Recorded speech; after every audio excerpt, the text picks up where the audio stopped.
suis ravie de vous retrouver aujourd'hui pour un nouveau concept sur la chaîne. Il est temps d'innover un petit peu par ici. Le titre parle de lui-même, je pense, c'est aussitôt paru, aussitôt lu. Pour faire très simple, en fait, quand les livres vont sortir, la plupart du temps je les ai en avance puisque je travaille avec beaucoup de maisons d'édition, et bien moi mon objectif en fait c'est de les lire très rapidement et de vous sortir la chronique à la date la plus proche possible de la parution du roman, puisque en fait, ce qui fait très bizarre à dire, je le reconnais, vous êtes beaucoup à me dire Kimi, j'attends ton avis avec impatience pour voir si oui ou non je vais craquer.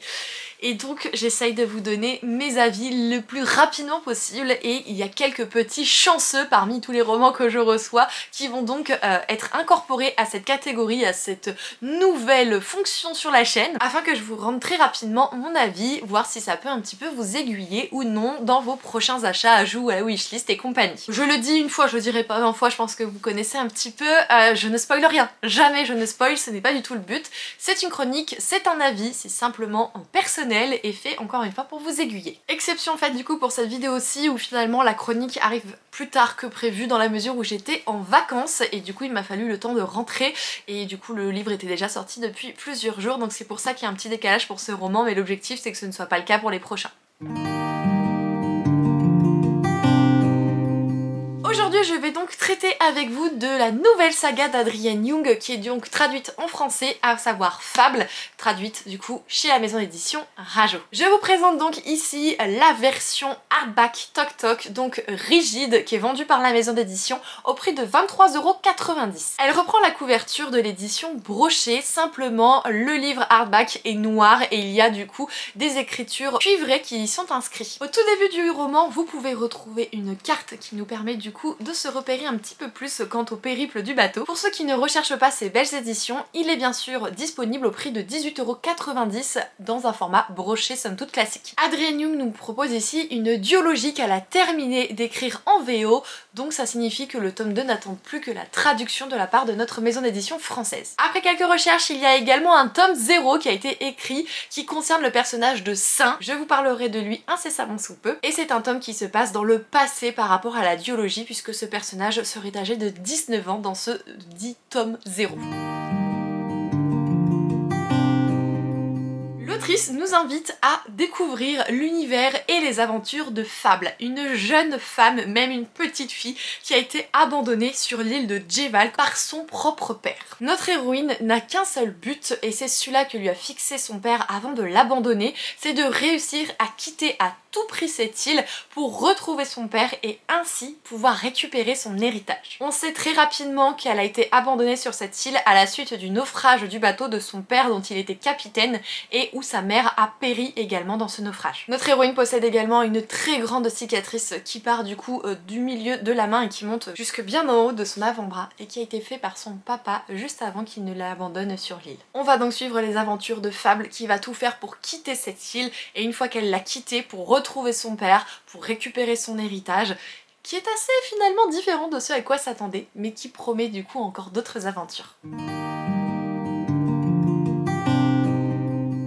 Sincèrement, si vous appréciez les univers de piraterie, ce roman est fait pour vous. Je vais le mettre du coup en opposition à La Carte des confins de Marie Replin aux éditions Pocket Jeunesse, où dans celui-ci, soit vous aviez un univers de piraterie, mais surtout vous aviez une romance très présente, même centrée, et auquel l'univers finalement n'était pas le plus important, n'était pas le plus étoffé, mais bien l'histoire d'amour. Ici ce n'est pas le cas, c'est l'univers qui prime très clairement, il y a beaucoup de vocabulaire en rapport avec les bateaux et les pirates. Moi je ne connais pas beaucoup de ce vocabulaire, pour autant je vous le dis, il n'y a pas d'explication sur celui-ci, mais ce n'est pas gênant dans la lecture, on s'y retrouve finalement petit à petit assez facilement. Nous sommes malgré tout ici sur une romantécie, oui, elle arrive à la fin de ce premier tome, il y a des petits indices au fur et à mesure de la lecture, mais vraiment ça ne prend pas une très grosse place dans l'histoire, c'est plutôt à la fin que ça va arriver, quand on va avoir diverses explications sur divers personnages. Je vous parlais tout à l'heure du personnage de Saint. Saint est donc le père de Fable,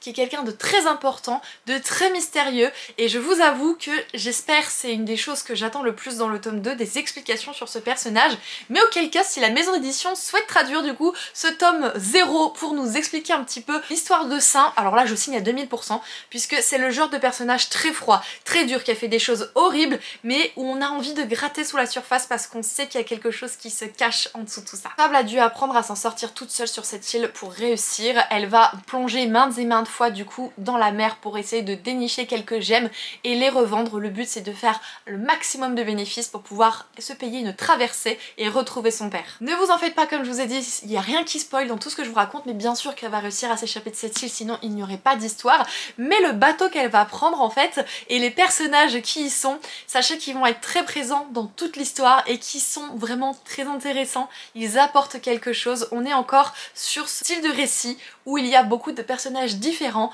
tous très mystérieux, tous avec beaucoup d'histoires, beaucoup de secrets, où plus on va creuser, plus on va en apprendre et plus finalement on va être avide d'en apprendre toujours plus. Mis à part le personnage de Saint, ici dans ce roman on a affaire quasiment tous à des personnages qui ont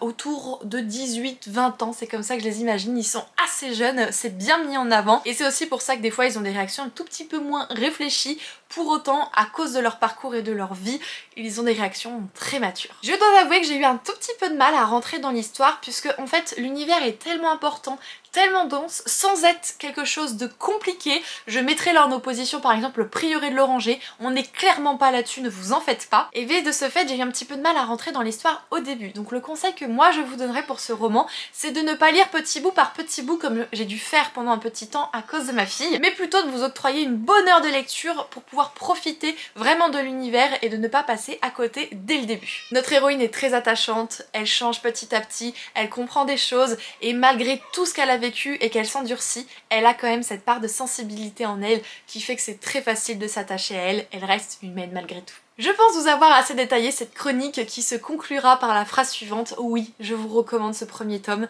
Oui, je suis impatiente que le tome 2 sorte. Ce n'est pas un coup de cœur, mais c'est une très bonne lecture dans un univers que j'ai grandement apprécié. Finalement, je ne pensais pas m'y retrouver dans cet univers de piraterie et depuis que je lis quelques romans sur ce sujet, c'est vraiment quelque chose d'extrêmement immersif pour le coup.